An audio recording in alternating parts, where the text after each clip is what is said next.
June 2013. This talk was written for an audience of investors. Combinator has now funded 564 startups, including the current batch, which has 53.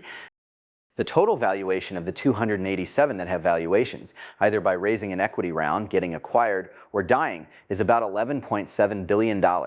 And the 511 prior to the current batch have collectively raised about $1.7 billion. As usual, those numbers are dominated by a few big winners. The top 10 startups account for 8.6 of that 11.7 billion. But there is a peloton of younger startups behind them. There are about 40 more that have a shot at being really big. Things got a little out of hand last summer when we had 84 companies in the batch, so we tightened up our filter to decrease the batch size. Several journalists have tried to interpret that as evidence for some macro story they were telling, but the reason had nothing to do with any external trend. The reason was, we discovered we were using an n-squared algorithm and we needed to buy time to fix it. Fortunately, we've come up with several techniques for sharding YC, and the problem now seems to be fixed. With a new, more scalable model and only 53 companies, the current batch feels like a walk in the park. I'd guess we can grow another 2 or 3 times before hitting the next bottleneck.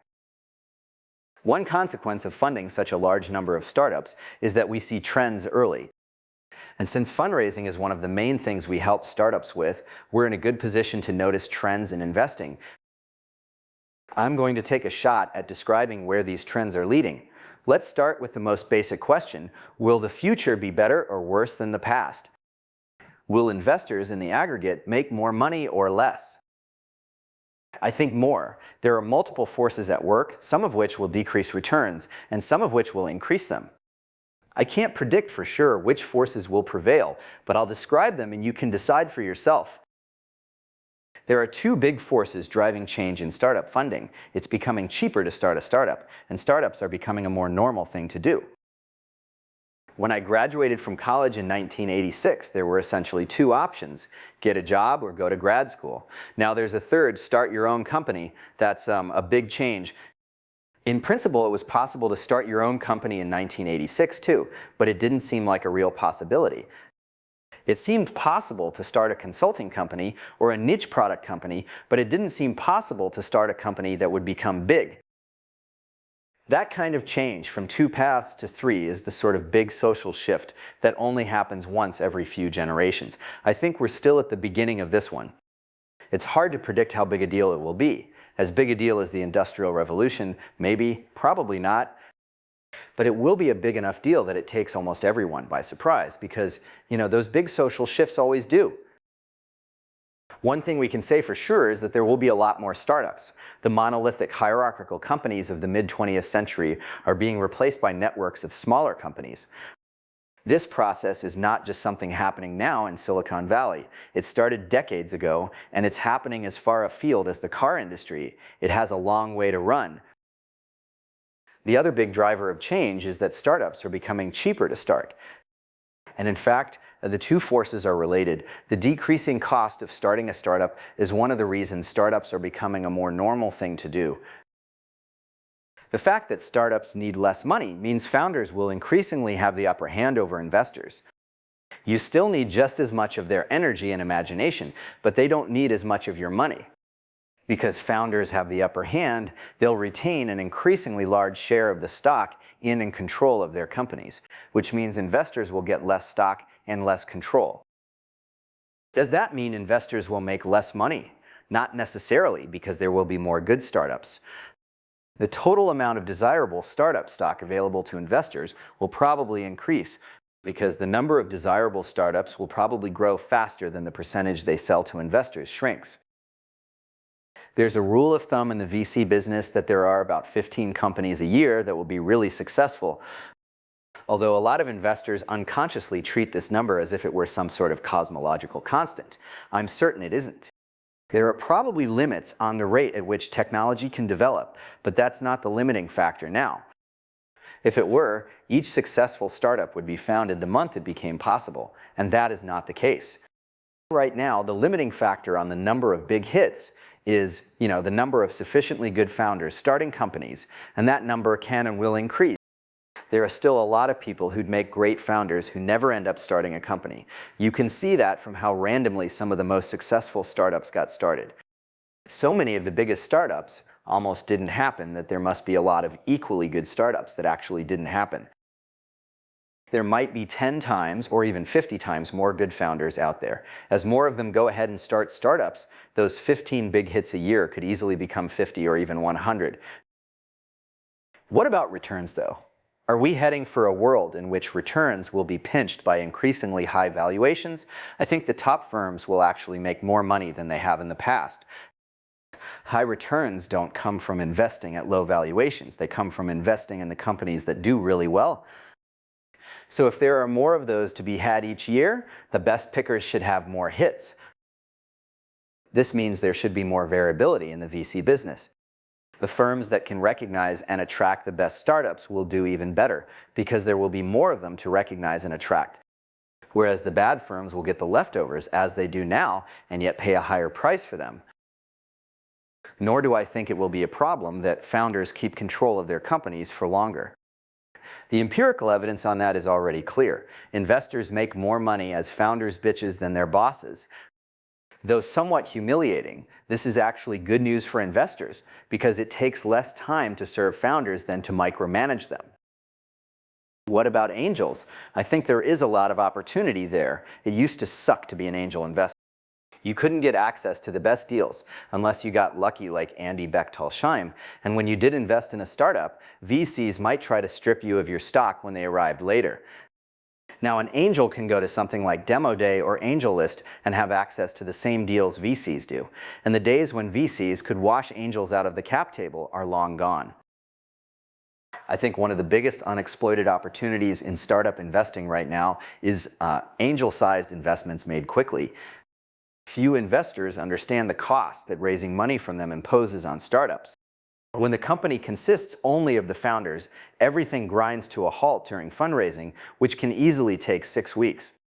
The current high cost of fundraising means there is room for low-cost investors to undercut the rest, and in this context, low cost means deciding quickly. If there were a reputable investor who invested $100,000 on good terms and promised to decide yes or no within 24 hours, they'd get access to almost all the best deals because every good startup would approach them first. It would be up to them to pick because every bad startup would approach them first too, but at least they'd see everything. Whereas if an investor is notorious for taking a long time to make up their mind or negotiating a lot about valuation, founders will save them for last. And in the case of the most promising startups, which tend to have an easy time raising money, last can easily become never.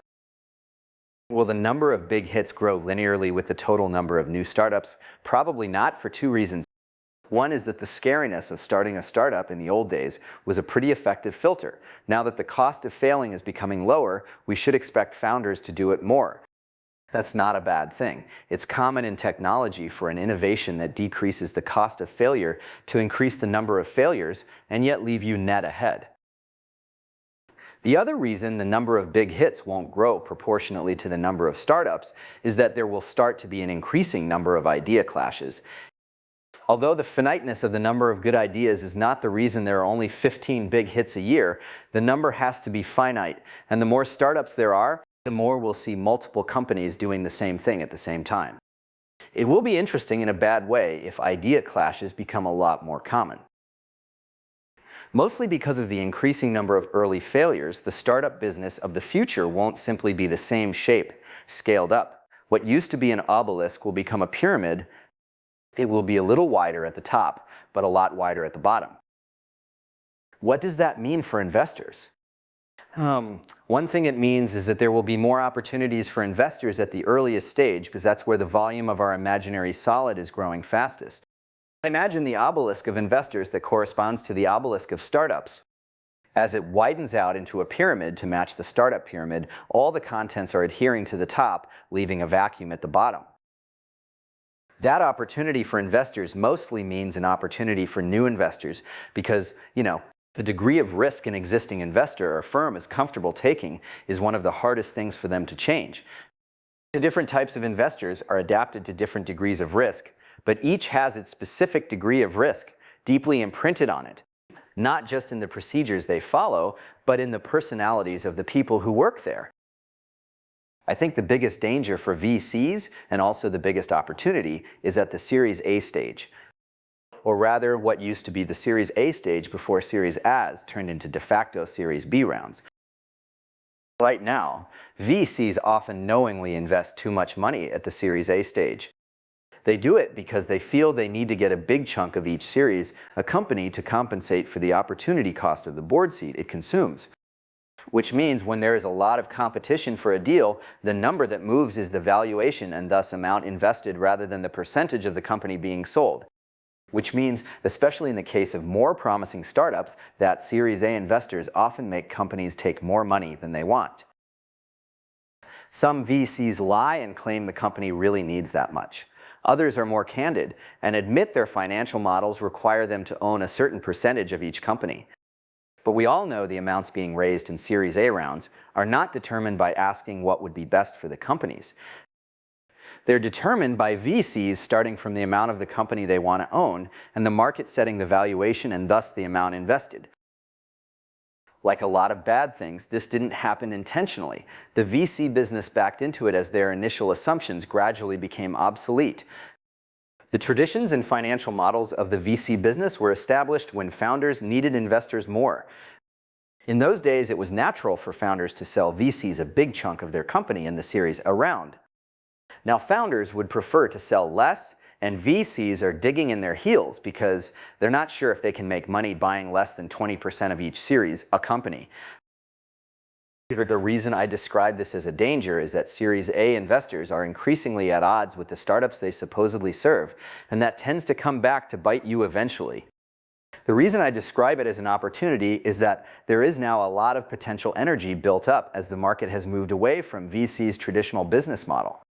Which means the first VC to break ranks and start to do Series A rounds for as much equity as founders want to sell, and with no option pool that comes only from the founders' shares, stands to reap huge benefits. What will happen to the VC business when that happens? Hell if I know, but I bet that particular firm will end up ahead.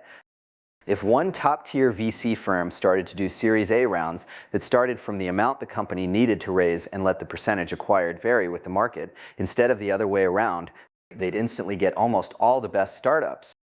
And that's where the money is. You can't fight market forces forever. Over the last decade, we've seen the percentage of the company sold in Series A rounds creep inexorably downward. 40% used to be common.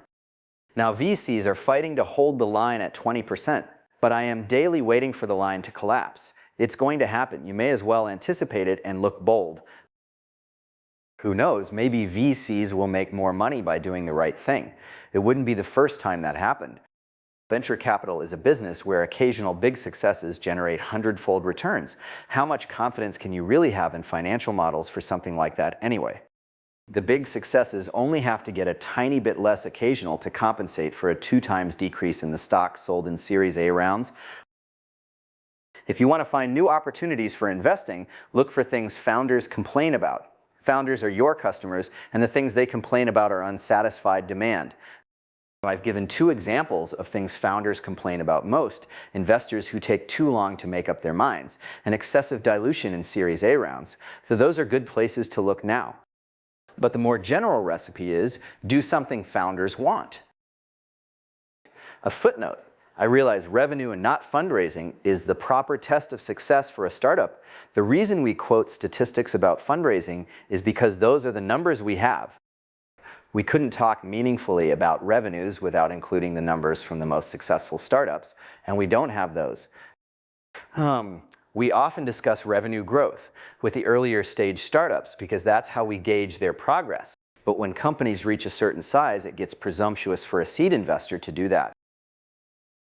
Another footnote: we didn't try to accept a particular number. We have no way of doing that even if we wanted to. We just tried to be significantly pickier. Another footnote: this trend is one of the main causes of the increase in economic inequality in the US since the mid-20th century. The person who would in 1950 have been the general manager of the X division of Megacorp is now the founder of the X company and owns significant equity in it. Another footnote: If Congress passes the founder visa in a non-broken form, that alone could in principle get us up to 20 times, since 95% of the world's population lives outside the US.